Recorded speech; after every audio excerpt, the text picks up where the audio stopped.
Okay, so the Night Watchman was obviously pleased with how I turned file ME347 into a book called The Dead Soul Project, which I know that a lot of you have already read, and now the Night Watchman has sent me another file. And this time the truth is just as awful as it was the last time. It's hard to know where to begin telling a story like this because Night House investigations revealed that this had been going on for a long time before 1984, which is when I decided to set the story because that's when everything came to a head. That is when people really started to take notice of what was going on in Wintermoor, which is a small town that faced an unimaginable tragedy. So on the 24th of November 1984, Zoe Bishop was the first to see a light in the sky.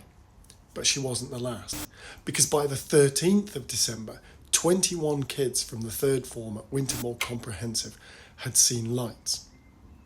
And none of those kids was ever the same again. Not one. They became distant and aggressive. They shunned their best friends. They ignored their parents. And sometimes they just stopped and stared and stared. And their faces, there was something wrong with their faces. And then there was the counting, the numbers. Why were they saying the numbers? What did the numbers mean? Well, it's time to hear the truth. The truth that they didn't want you to hear. This is the truth behind the Wintermoor Lights.